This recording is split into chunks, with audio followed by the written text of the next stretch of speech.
Bienvenidos a Capricornio Nocturno. Hoy comienzo con un libro inquietante y perturbador.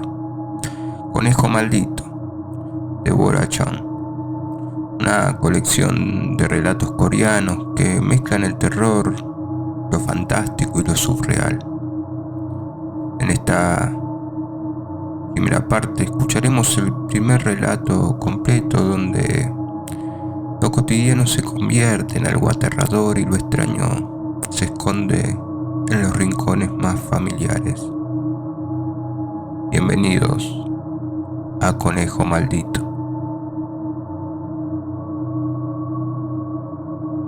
Mi abuelo solía decir, los objetos que van a contener una maldición deben ser hermosos.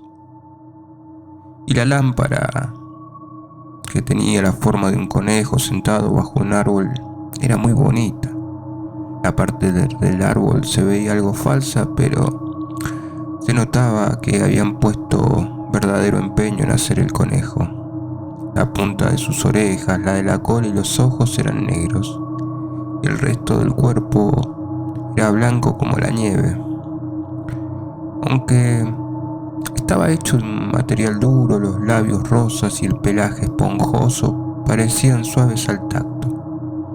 Cuando se encendía la lámpara, el conejito brillaba como si en cualquier momento fuese a mover las orejas o a arrugar la nariz. Todo objeto tiene una historia y esta lámpara maldita con forma de conejo también la tiene. Sentado en el sillón junto a la lámpara, mi abuelo me contaba la historia que yo ya había oído un montón de veces. La lámpara había sido fabricada para un amigo suyo. No está permitido crear objetos malditos para uso personal. Tampoco se pueden utilizar objetos destinados a la venta para maldiciones personales. Estas reglas no escritas se han transmitido de generación en generación en nuestra familia, que se dedica a la fabricación de fetiches malditos. Este conejo, sin embargo, era la única excepción. La familia de mi amigo se dedicaba a destilar bebidas alcohólicas, dijo mi abuelo. ¿Sabes lo que es destilar alcohol?, añadió. Por supuesto que lo sabía. Había oído esa historia muchas veces, pero mi abuelo nunca me dejaba responder. En otras palabras, es producir licor. En aquella época tenían la mayor destilería de la región. Hoy en día es difícil encontrar empresas familiares dedicadas a eso, pero en aquel entonces su fábrica daba trabajo a casi todo el barrio. Por eso eran muy queridos por la comunidad. Mi abuelo no recordaba cómo se hicieron amigos el hijo de una familia tan respetada y él, en cuya casa se fabricaban fetiches malditos.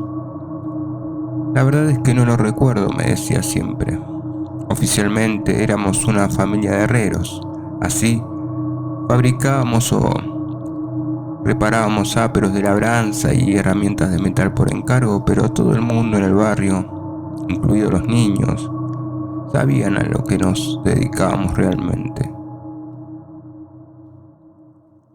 En aquella época, las actividades que actualmente reciben el respetuoso término de ocultistas, chamanismo, adivinación o servicios funerarios eran despreciadas por todo el mundo. Se trataba de una discriminación injusta, pero así eran las cosas. La familia de mi abuelo, o mejor dicho, mi familia, ni siquiera estaba en el nivel de la clase más baja. La gente no sabía cómo clasificarnos.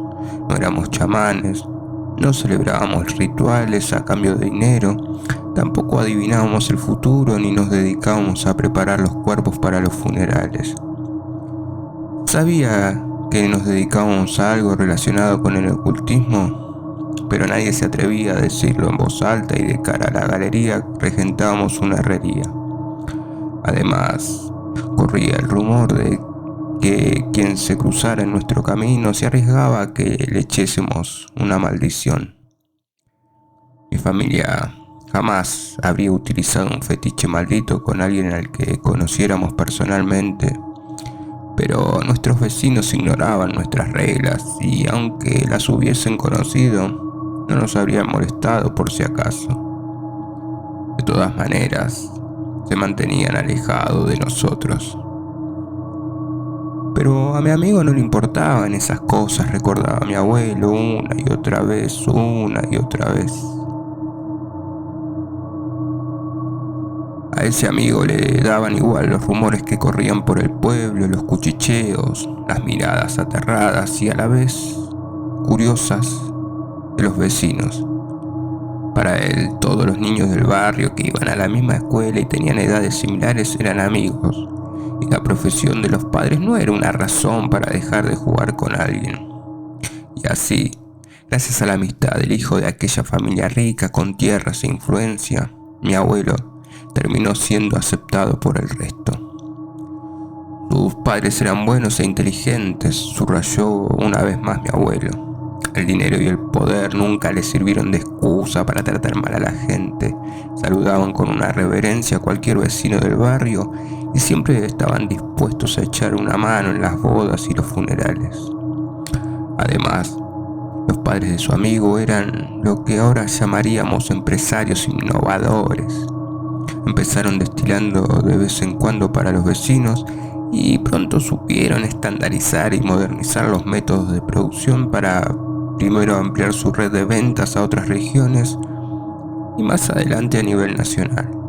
Con el estallido de la guerra de Corea huyeron al sur como todos y al regresar se encontraron con la destilería arrasada y el pueblo en ruinas.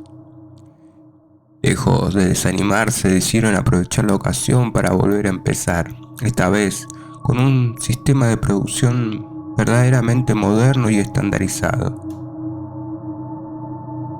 El amigo de mi abuelo comprendía las ambiciones de sus padres y se tomaba en serio el negocio familiar.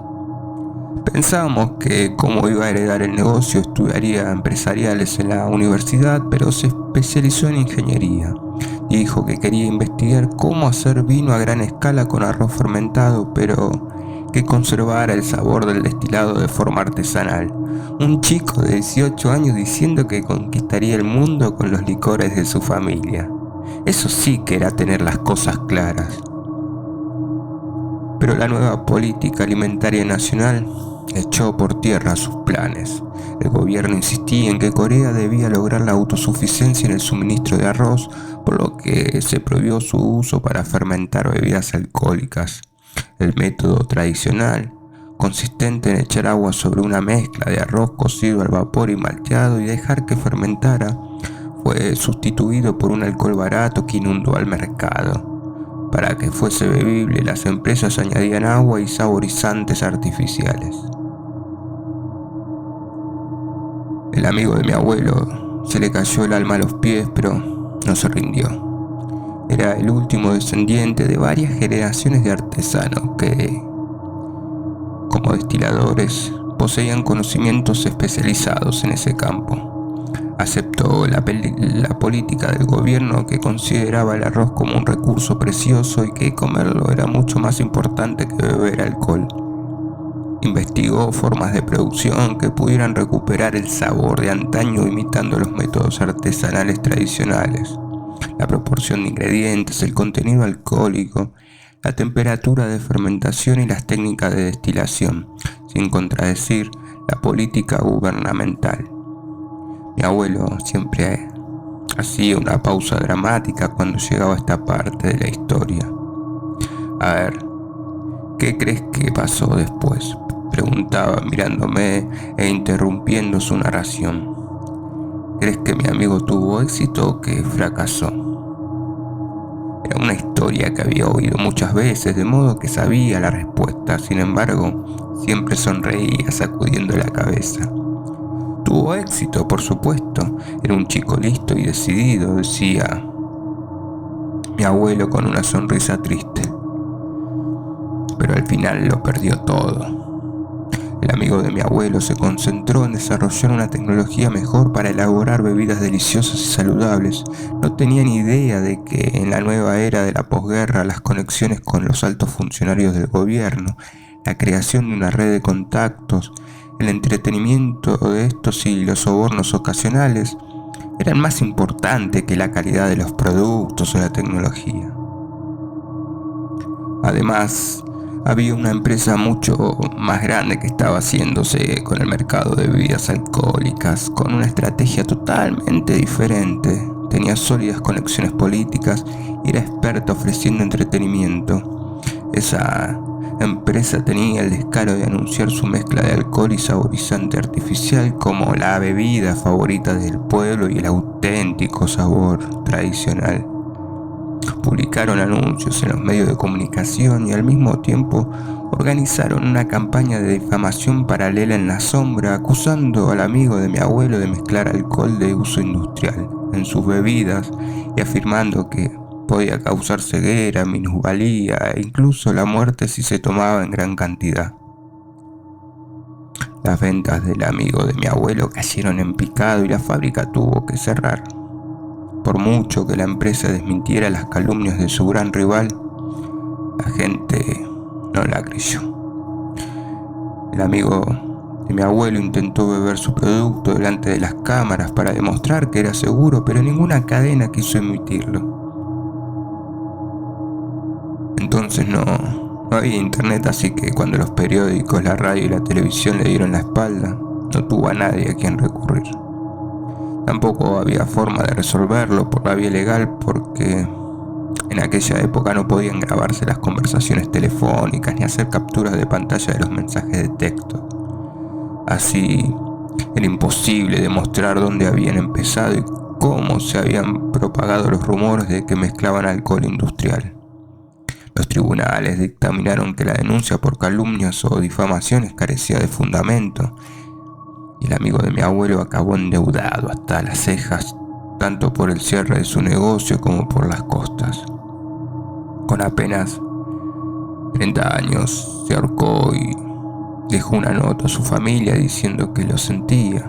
Su mujer, que había encontrado el cadáver, se desmayó varias veces durante el entierro y poco después se reuniría con su esposo en el más allá. Afortunadamente, unos parientes que vivían en el extranjero se hicieron cargo de los hijos huérfanos, aunque esa fue la última noticia que tuvo de ellos. La misma empresa competidora que había difundido los rumores sobre el alcohol de uso industrial y los había llevado a la bancarrota compró la fábrica a un precio irrisorio. Los procesos de producción a los que el amigo de mi abuelo había dedicado su vida también terminaron enterrados en las profundidades de una caja fuerte de la competencia. ¿Por qué los pusieron en una caja fuerte?, pregunté ingenuamente la primera vez que escuché esa historia. Porque lo único que le interesaba a esa empresa era ganar montones de dinero vendiendo licores baratos. No tenían intención de desarrollar productos nuevos y mejores, me explicó el abuelo. Y como no iban a mejorar sus productos si querían ser competitivos, tenían que impedir que otras empresas lo hicieran. Así fue como la receta modernizada, que bebía de las tradiciones transmitidas de generación en generación de aquella familia, fue condenada a desaparecer en la oscuridad. Y por eso mi abuelo creó el conejo maldito. No es ningún crimen producir y vender buenos licores, pero por los supuestos delitos de no tener contactos con los poderosos ni capital para conseguirlos, la familia entera fue exterminada. El abuelo sacudió la cabeza. Mi amigo era tan bueno y tan amable, estaba tan dedicado a su empresa y era tan devoto de su mujer. Era un gran amigo. A pesar de haber contado la historia docenas de veces, siempre que llegaba a esa parte, la voz le temblaba y se le enrojecían los ojos. Acabaron con sus vidas y destruyeron su hogar. ¿Cómo es posible que la ley permita que pasen estas cosas? Pero estas cosas están permitidas y la gente que las permite está en todas partes. Es precisamente por eso que mi abuelo, mi padre y ahora yo podíamos ganarnos la vida con los fetiches malditos. Pero no le digo nada a mi abuela. Como de costumbre, me limito a escuchar esa historia que me ha contado tantas veces. El destinatario de la maldición tiene que tocar el fetiche con sus propias manos. Ese es el aspecto más importante de cualquier fetiche maldito y la parte más difícil de conseguir. Mi abuelo removió cielo y tierra hasta que logró dar con el conocido de un conocido de alguien que trabajaba para una subcontratista de la empresa que había acabado con la vida de su amigo. Les pidió que entregasen en persona la lámpara de conejo al presidente de la empresa competidora. Había un interruptor insertado en la parte trasera del conejito de manera que la lámpara se encendía cuando lo acariciabas como si fuera un conejo de verdad. El tipo que trabajaba para el subcontratista visitó al presidente de la empresa competidora y le dijo que la lámpara era un regalo que su jefe le había traído del extranjero. Acto seguido, le hizo una demostración encendiendo y apagando la lámpara con los guantes puestos. El presidente asintió distraído mientras firmaba unos documentos, atendió una llamada que le pasó su secretaria y acto seguido salió apresuradamente del despacho diciendo que tenía una reunión con un miembro de la Asamblea Nacional. El tipo que conocía a alguien que conocía al abuelo y al que le habían pedido ese favor no tuvo otro remedio que dejar la lámpara de conejo en el despacho del presidente y marcharse. Al salir, le rogó a su secretaria que no dejara que nadie tocase la lámpara del conejo salvo el presidente, pero como no era más que un simple empleado de un subcontratista, ella sintió distraída como había hecho su jefe y siguió leyendo su revista. Cuando se enteró de lo que había pasado, mi abuelo dejó escapar un suspiro al pensar que el curso de la maldición se alteraría ligeramente. Pero supuso que mientras el conejo maldito siguiese en algún lugar de la casa o del despacho del presidente no sería un fracaso total. La lámpara de conejo pasó un día descansando sobre la mesa del presidente hasta que la retiraron para llevarla a un almacén cuando los trabajadores se disponían a volver a casa. Esa noche, el conejo se dedicó a mordisquear cualquier papel que encontró por el almacén, las cajas de cartón, los papeles de periódico utilizados como rellenos de embalaje, las pilas de facturas antiguas y los viejos libros de contabilidad que llevaban décadas abandonados. Nadie visitó el almacén durante la noche, así que el conejo pudo mordisquear todo lo que quiso. A la mañana siguiente, cuando el empleado de seguridad abrió el almacén, el suelo estaba sembrado de trozos de papel mordido y excrementos de conejo. El guardia se puso a limpiar todo mientras murmuraba que tenía que comprar veneno para ratas. El conejo siguió en un rincón del almacén y a la noche siguiente volvió a mordisquear los papeles. De vez en cuando pasaba algún vigilante o algún trabajador del turno de noche con su linterna, pero nadie se fijaba en lo que ocurría en el interior, solamente echaban alguna mirada al ventanuco de la puerta. Una vez el conejo hubo mordisqueado todos los papeles que había en el almacén. Empezó con la madera. Un vigilante vio algo blanco en el almacén, parecía un trozo de algodón esponjoso, pero al acercarse desapareció. Pensó que se lo había llevado una corriente de aire. Al día siguiente había 2 o 3 de esas cosas blancas y un día después 5 o 6. El vigilante pensó que saltaban como conejos, pero era imposible que hubiese conejos viviendo en los alrededores del almacén de la destilería. No le dio importancia, había que cargar camiones de mercancía para unas sucursales de la empresa. El vigilante, el empleado de la sucursal, el camionero, ninguno de los 3 se fijó en los conejos de pelo blanco y orejas y cola de puntas negras que se habían subido y saltaban entre la caja de licores. Poco después, los almacenes de la central, las sucursales y las distribuidoras se vieron afectados por una plaga de animales sin identificar que mordisqueaban todo el papel y la madera e iban esparciendo por el suelo pequeños excrementos del tamaño de un guisante. Las trampas para ratones y el veneno para ratas no sirvieron para nada, ni siquiera los gatos ayudaban. Al ver los excrementos, alguien señaló que eran demasiado grandes para ser de una rata y que más bien parecían de conejo. La chica que expresó eso, acertada en su opinión, trabajaba en el departamento de contabilidad y tenía una sobrina en la escuela primaria que criaba conejos para la clase de ciencias naturales. Así que los había visto muchas veces, incluso los había alimentado con hierba seca. Sin embargo, nadie de las sucursales ni de las oficinas de las distribuidoras había visto ningún conejo en los almacenes, y aquella empleada tampoco era ninguna experta en conejos, solo era una chica que se pasaba el día haciendo inventario, preparando un café y que dejaría la empresa poco después de casarse, así que no le hicieron el menor caso. La empresa obligó a todos sus empleados de la central y las sucursales a participar en una campaña de desratización masiva.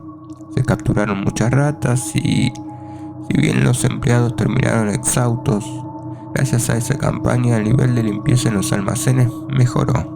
Pero bastó solo una noche para que los suelos volvieran a llenarse de papeles roídos y excrementos demasiado grandes para ser de ratas. Como el papel continuaba deteriorándose, la empresa decidió trasladar sus documentos más importantes, como libros de contabilidad antiguos y los planos de la fábrica, a sus oficinas. Mientras lo hacían, nadie se dio cuenta de que esos conejitos con cuerpos blancos y las puntas de las orejas y de la cola negras, invisibles a la luz del día, estaban siendo transportados a la oficina. Se extendió el rumor de que los almacenes de la destilería estaban infestados de ratas. Era inevitable que ocurriese, pues gran parte de la población local trabajaba en la empresa, tanto en los almacenes y la fábrica como en la oficina central y las sucursales. Una sucursal despidió al responsable del almacén como advertencia para silenciar al resto, y otra convocó a sus empleados a una reunión y les pidió que no difundiesen extraños rumores por ahí. Resultó que el empleado despedido tenía a su cargo a una anciana madre postrada en la cama, a 3 hijos pequeños y a 5 hermanos menores. Y más tarde fue descubierto por el vigilante nocturno mientras intentaba saltar la valla con una lata de gasolina para prenderle fuego al almacén. Mientras tanto, en un periódico local de la región, donde habían reunido a los trabajadores para leccionarlos sobre la propagación de rumores, apareció un artículo de opinión a toda página sobre los peligros que las ratas suponían para la seguridad alimentaria. Las noticias sobre el problema de las ratas habían corrido como la pólvora por toda la región, y la empresa decidió celebrar un evento de degustación considerando superada la fase de amenazar e intentar silenciar al personal.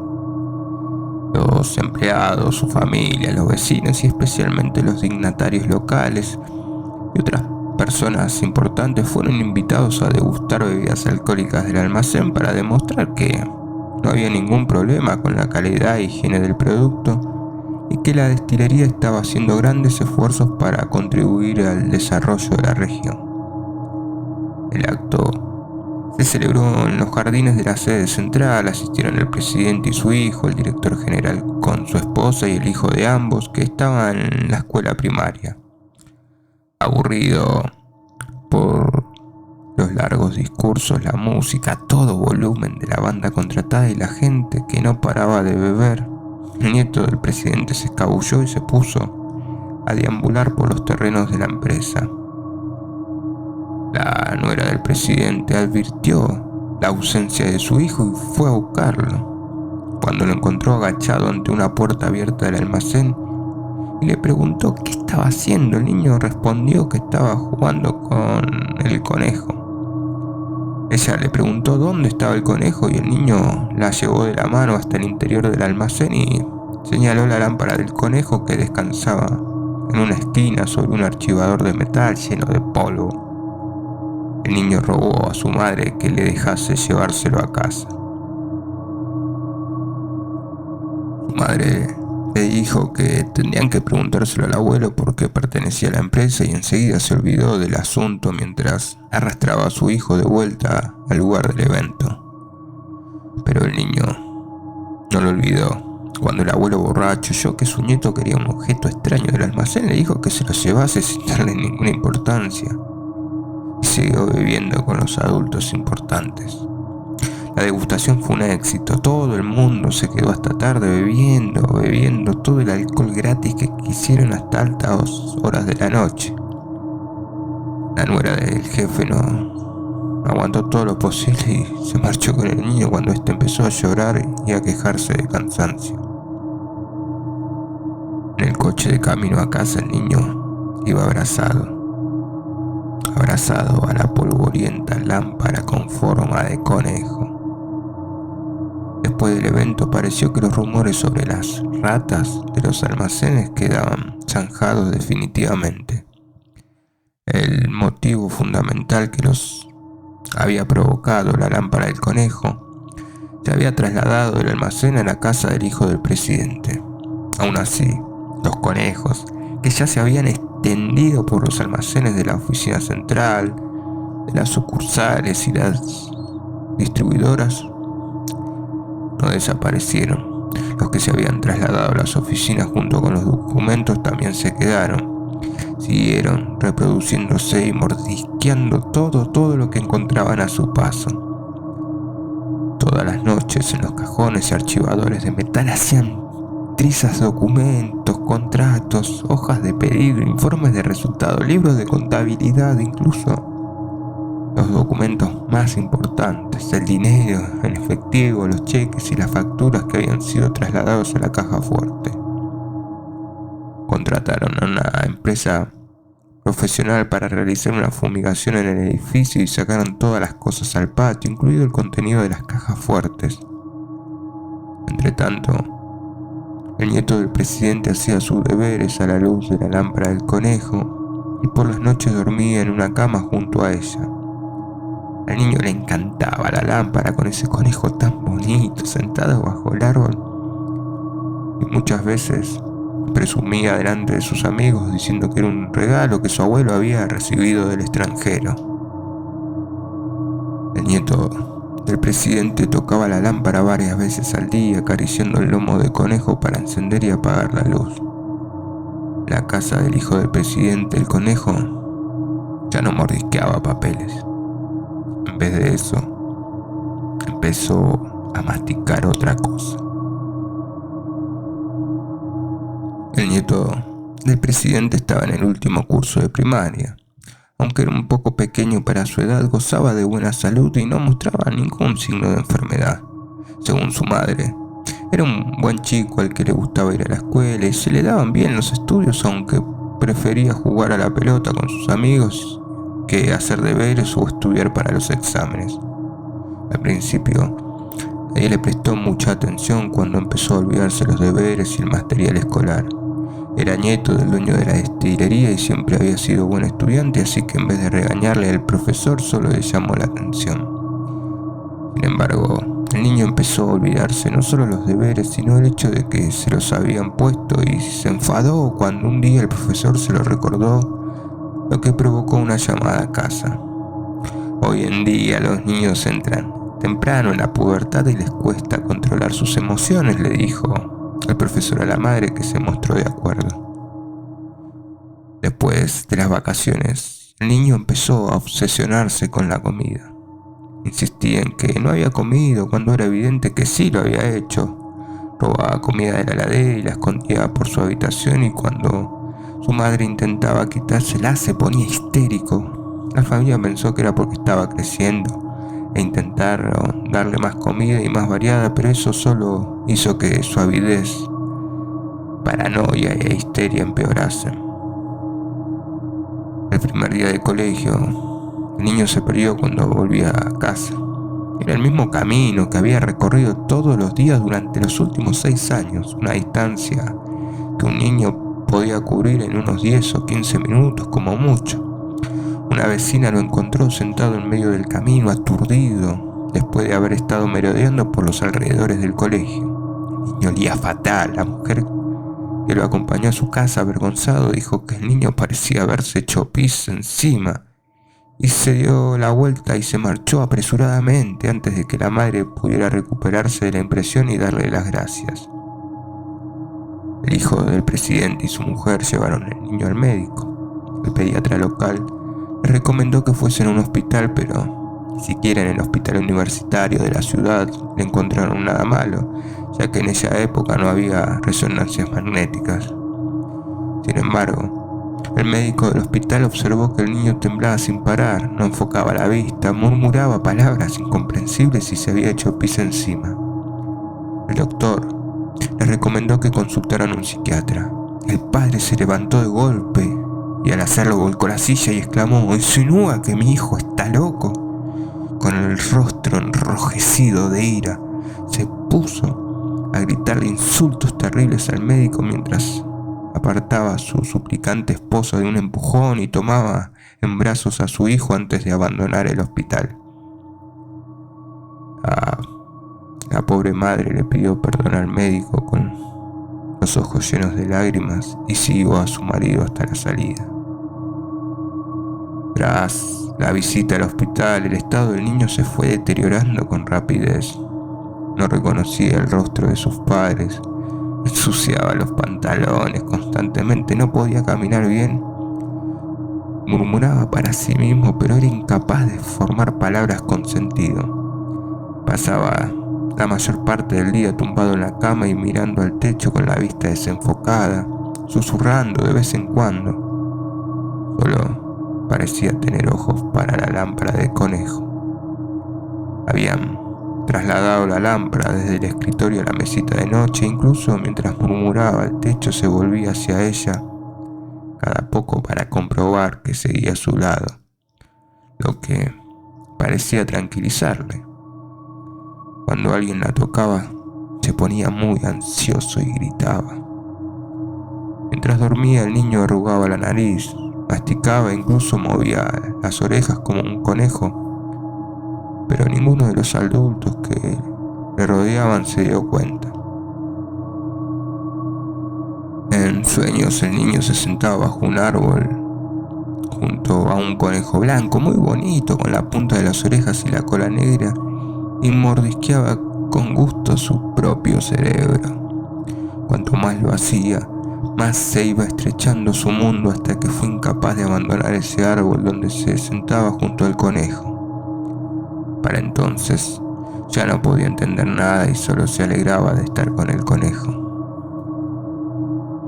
Mientras el nieto del presidente se moría lentamente en la cama junto a la lámpara del conejo, las estaciones se sucedieron y el gobierno y el mundo también cambiaron. Las personas que habían permitido a aquel empresario monopolizar el mercado del alcohol con sus bebidas alcohólicas baratas y de mala calidad perdieron el poder. Por primera vez desde su fundación, la empresa fue objeto de una auditoría fiscal. Para entonces, los conejos invisibles ya habían demorado la mayoría de los informes de rendimiento, los libros de contabilidad, los estados de cuenta y los memorandos diarios de la empresa. Todo y cada uno de los registros de beneficios de explotación y de los impuestos pagados estaban hechos pedazos y resultaban ilegibles. Ahora los conejos se dedicaban a comer el papel pintado de las paredes de las oficinas, dejando marcas de dientes en las paredes y puertas de madera. Todos los documentos importantes de la empresa no eran sino un montón de excrementos de ratón, y los edificios empezaban a tener un aspecto penoso. El desmoronamiento de la empresa era más que evidente para los empleados, pero el presidente se negaba a reconocerlo y seguía haciendo la vista gorda. Durante mucho tiempo su nieto permaneció tumbado en la cama mirando al techo con la mirada perdida, respirando, hasta que un día dejó de respirar. Al volver a casa después del funeral, el padre se encerró a solas en la habitación vacía del niño muerto y estuvo llorando durante mucho tiempo. Se sentó en la cama con la lámpara del conejo que tanto le gustaba a su hijo en el regazo y la acarició mientras pronunciaba el nombre del niño una y otra vez entre sollozos. La agencia tributaria determinó que la empresa no solo tendría que devolver todos los impuestos que había evadido con habilidad en el pasado, sino incluso los que sí había pagado y con intereses. Por mucho que intentasen demostrar desesperadamente que habían pagado algunos, no tenían ni uno solo documento legible que presentar como prueba. Cuando se extendió la noticia de que los registros financieros y las operaciones habían desaparecido, los deudores afirmaron que no debían nada a la empresa y se negaron a efectuar pagos. Al mismo tiempo, los acreedores insistieron en que se les pagara de inmediato. El presidente estaba furioso. Fue a una caja fuerte secreta donde guardaba un cuaderno que solo él conocía, un registro de todos los activos y documentos de créditos y deudas de la empresa. Pero cuando lo abrió, descubrió que ese cuaderno secreto también había sido mordisqueado, parcialmente devorado y reducido a una papilla inservible. Llegados a ese punto, no habría sido extraño que el presidente sufriera un ataque al corazón, pero el conejo maldito no era tan generoso. Al que sí le ocurrió algo fue a su hijo. Agotado de tanto llorar, el hombre que se había quedado dormido en la habitación de su hijo, y cuando a la mañana siguiente se levantó de la cama, puso el pie mal y se rompió el tobillo. Al caer extendió el brazo para proteger la cabeza y se lo rompió por 3 sitios, además de sufrir una fisura. El hijo del presidente era un hombre sano que todavía no había cumplido los 40, no había sufrido ninguna lesión grave en su vida y tampoco se había roto ningún hueso. Mientras el hijo del presidente yacía en la cama del hospital con grandes escayolas en la pierna derecha y el brazo, lo habían operado y le habían puesto unos clavos intramedulares, la empresa fue hundiéndose con rapidez. El presidente estaba tan ocupado huyendo de la agencia tributaria y de sus acreedores, como también persiguiendo a sus deudores, que ni siquiera pudo visitar a su único hijo en el hospital. El hijo del presidente interrogaba con impaciencia a su esposa sobre el estado de la empresa, y creyendo que no podía quedarse allí tumbado mientras el negocio familiar se desmoronaba, intentó levantarse de la cama. Sin embargo, cuando puso el pie izquierdo ileso en el suelo, se lo rompió y en la caída se fracturó también el coxis. Estuvieron operándole durante unas 9 horas. Después lo llevaron a la habitación del hospital, donde bajo los efectos de la anestesia permaneció quieto durante mucho tiempo. De vez en cuando arrugaba la nariz y se mordisqueaba los labios. El conejo mordisqueaba y mordisqueaba. Al final, el presidente visitó a su hijo a la tarde en que la empresa había quebrado. Sedado, dormido y vendado de pies a cabeza, parecía una momia. Cuando se despertó de la anestesia, murmuró que había un conejo sentado en la cama. Al principio, nadie se lo tomó en serio. El hijo del presidente insistió en que había un conejo sentado en la cama y que estaba comiéndose su manta. Tampoco hicieron caso. Al final, el hijo del presidente gritó que el conejo se estaba comiendo sus pies y trató de saltar de la cama, presa del pánico. Su esposa pidió ayuda y 3 enfermeras se apresuraron a sujetarlo. Él se resistió gritando algo incomprensible sobre un conejo. 2 enfermeras le sujetaron los brazos y su esposa se abrazó su torso y le rompieron el brazo derecho y 2 costillas. Después, cada vez que abría los ojos, el hijo del presidente gritaba enloquecido cosas sobre conejos, y cuando lo sujetaban le rompían más huesos. Se lo rompía cuando lo agarraban para intentar contenerlo, y también cuando se golpeaba la mano él solo con el cabecero de la cama o cuando forcejeaba con las escayolas. La única forma de lograr que sus huesos se curasen era mantenerlo sedado todo el tiempo y esperar. El presidente observó el rostro vendado de su hijo, sumido en un letargo desesperado. Su querido nieto ya había fallecido y ahora su único heredero, el único vástago de un linaje de 3 generaciones de descendientes varones, se había convertido en un desecho. La empresa estaba hundida y lo único que le quedaban eran deudas. No sabía si podría hacer frente a los impuestos, las multas, las deudas, incluso las facturas del hospital. Y tampoco podía sacar a su hijo de allí porque se le rompían los huesos al menor roce. Mi abuelo detuvo la narración y se quedó mirando la lámpara. El conejo bajo el árbol era rollizo y todo su cuerpo era blanco a excepción de la punta negra de las orejas y la cola. Estaba hecho de un material duro, pero ese conejo iluminado al lado de mi abuelo parecía cubierto de un pelaje suave, auténtico, y daba la impresión de estar a punto de mover las orejas o mordisquear algo con la boca. ¿Qué pasó después?, pregunté. Obviamente ya lo sabía, lo había escuchado un montón de veces. Las preguntas que le hacía cuando detenía la narración en los momentos claves no eran preguntas en sí, sino indicaciones para que continuara con la historia, surgidas de un acuerdo más o menos tácito. Murieron todos. El hijo del presidente murió en el hospital y al día siguiente del entierro su padre cayó del tejado del edificio de la empresa, dijo mi abuelo mientras acariciaba las orejas y la cabeza del conejo como de costumbre. El conejo movió ligeramente la punta de las orejas. No está permitido crear fetiches malditos por motivos personales, ni tampoco utilizar objetos destinados a la venta para maldiciones personales. Existen razones para esas reglas no escritas. Hay un proverbio japonés que dice: maldecir a alguien conlleva 2 tumbas. Significa que cualquiera que maldice a otra persona termina cavando su propia tumba. Aunque en el caso de mi abuelo fueron más de 2 tumbas. La del presidente de la empresa, el que maldijo, la de su hijo y la de su nieto. Todos murieron y hasta hoy nadie sabe dónde está la tumba de mi abuelo. Simplemente se marchó de casa un día y jamás regresó. Bueno, en realidad sí que volvió. Esas noches en que las nubes cubren la luna por completo, que llueve tanto que no se distingue la luz de las farolas, o que reina una oscuridad tal que no hay luz natural ni artificial que pueda penetrarla.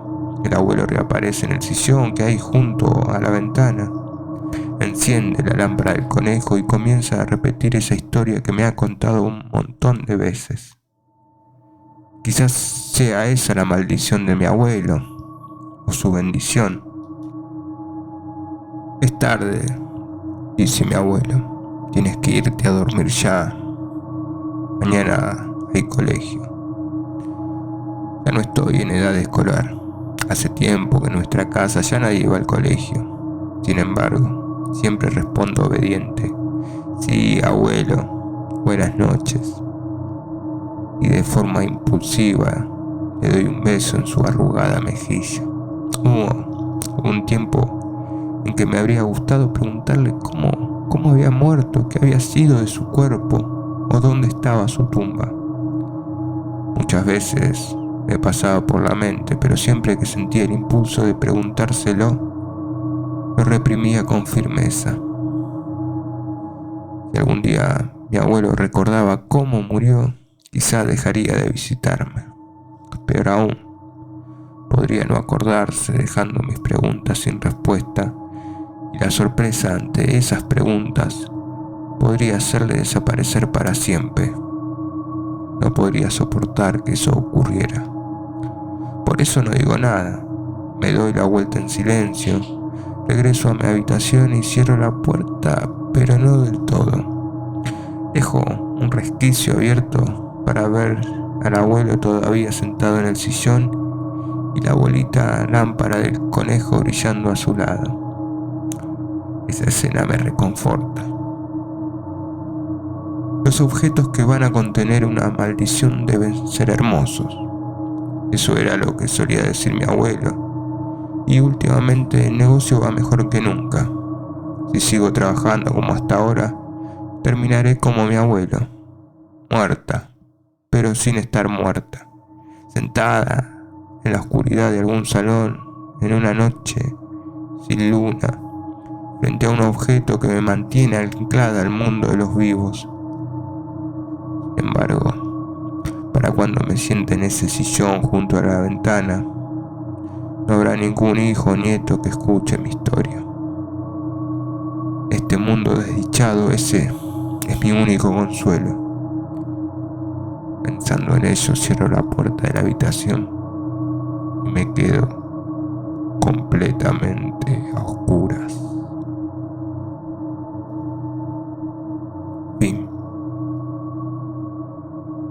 Si te gustó el relato o si te gusta mi contenido, te invito a suscribirte a mi canal y a darle like y activar la campanita.